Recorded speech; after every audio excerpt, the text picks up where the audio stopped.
Sasa mimi ndio mwenye mali, mwenye ploti. Mwenye mali sasa, mzee mwenyewe, mzee mzima. Unaona sasa kitu kama hiyo yenye nimesimamisha hapa. Wewe. Achana na hiyo sasa. Sasa uko na pesa mbona unajenga? Hiyo pesa. Ngoja, unasema nini? Sasa hiyo pesa ndio maana. Ngoja, ati nini? Hiyo pesa ndio maana nimekwambia. Ngoja kwanza, anakuambia nini? Si mali ni yake. Yaani wewe, sasa usikize ngoja kwanza wewe. Ngoja kwanza. Umeacha watoto wako huko wameparara huko na bibi yako.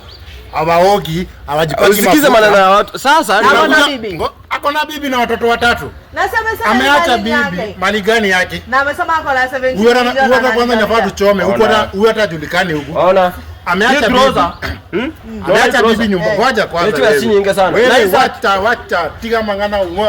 Unaona? Wewe Isa tunakuana wana nawe. Unaona sasa mali ni yake. Unaona Isa jamaa?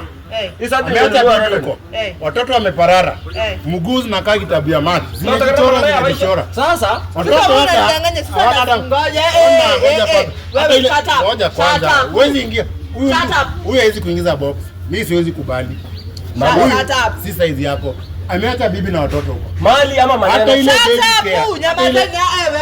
ile baby care. Sasa nasikiza nani niache nani? Mimi mwenye mali. Mwenye vitu, mwenye mali, mwenye nyumba, mwenye visima. Huyu kwanza.